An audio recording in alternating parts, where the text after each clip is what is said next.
Welcome back to Harbaugh. Time now for the strategist. Steve McMahon, of course, is a Democratic strategist, and Todd Harris is a Republican strategist. Let's all join and talk about this, the latest maps, because everybody, hi, Todd. Everybody wants to know what's going on in this election. It's 2 weeks out tomorrow. The NBC Political Unit's electoral map shows softening support for McCain in some traditionally Republican states. Last week, these red states were likely McCain wins, and the pink ones were just lean McCain.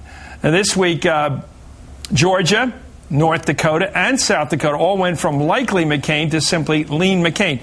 Let me start with you, Todd. Is this a red herring for the Democrats and Barack Obama in particular to go chasing after these states he might carry if the numbers stay the same now, but he ought to be focusing more on the states he needs to carry, like Florida, Pennsylvania, Ohio?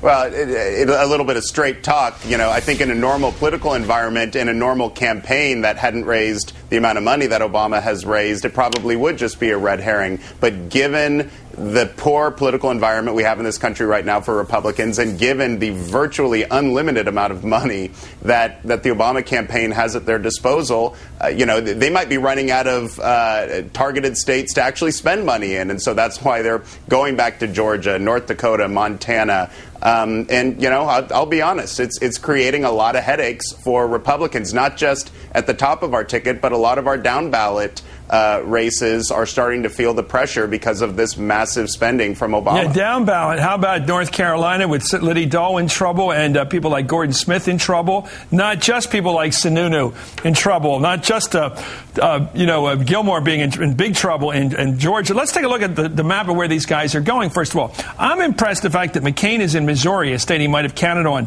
The Palins in Colorado, a state they might have counted on Steve McMahon.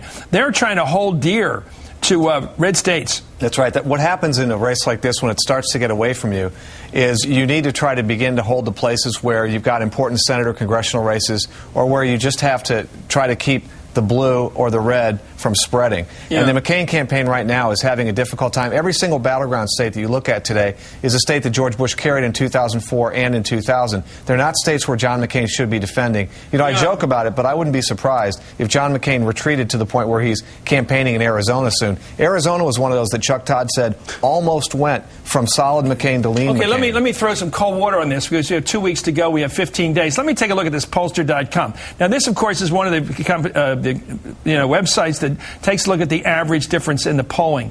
It's about 6 points, just under 6 points. Todd, you know, that's not a whole lot. We've seen races narrow. Harry Truman's race back in 48 narrowed a lot more than that. 2 weeks to go. That means about a point every 2 days that McCain has to pick up. Can he do it?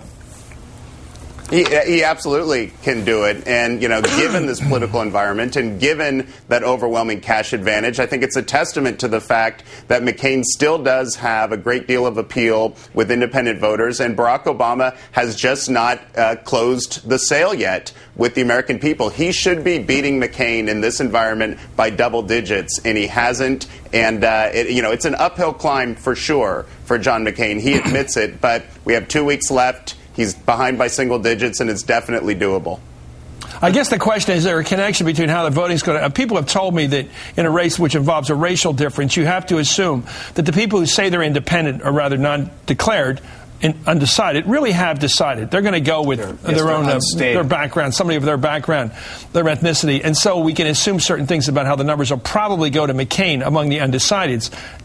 Are there enough undecideds, if you allocate most of them to him, for him to win? Well, I think, first of all, it's not clear that Senator Obama will suffer from what is sometimes called the Bradley effect. Congressman Ford, when he was running for the Senate in Tennessee, actually polled pretty much what he got in the final rounds of polling. I think what's interesting here is what happens with all these new voters. In Virginia, where 5 million people are expected to vote, there are 500,000 new voters. Those voters were signed up by the Obama campaign. It's hard for me to imagine, number one, that they don't show up, and number two, that they don't vote for Barack Obama. And if they do, that's 10 points that hasn't been measured, that hasn't participated before, and it's 10 points that goes to Senator Obama. And, you know, Todd mentioned that this thing is still relatively close, and if you look at a national poll, it is. But if you look at the Electoral College right now, Senator Obama has about 100 vote lead in the Electoral College. He's about at 264 in terms of states outside the margin of error. But back in so 48, he's almost there. Interrupt you back in 48, Harry Truman picked up 116 votes, electoral votes, in 1 week right before the election. Todd, are we going to see a 1948-style upset where the newspaper even have set their headlines Obama to win, but we're going to see an upset for McCain? Are you going to predict one? I certainly hope so. Will you predict one? I'm going to predict that it's certainly possible. All right, sure, why not? Yep, there's going to be an upset. Can we make some money on that? I do want to say I do want to make one quick point about money, which is just, for all the good government types out there, people are going to look back at 2008 as the year that Barack Obama once and for all destroyed public financing in our presidential elections. Right. And, there's a lot of talk these days about all the advantages that he's getting. It's important because of that money, but it's important to remember those advantages all come because he broke his promise about taking part in the public financing system. The Dukakis campaign back in 1988 really started that pattern, and I agree with you. It's a problem morally for the Democrats. They should be the ones for public financing, not as much money as you can raise to beat the other guy. This started back with Bob Farmer, back with those people raising money back for Dukakis. They went to the soft money approach. You're dead right. Barack Obama should have stuck to his commitment. I agree with you. The end does not justify the means, Steve McMahon. Well, you may say it does. Listen, I think this is a perfect laboratory of democracy that we've just seen. The average contribution. Remember why campaign finance reform? That's not the deal he made, though. He said I know it's not the deal. I know it's not the deal that he made. He said he would sit down with John McCain. Okay, Steve, you're wrong. Thank you. This time you're wrong. Steve McMahon's wrong. Todd Harris is right. This time. Wow, I've been waiting for weeks to hear that.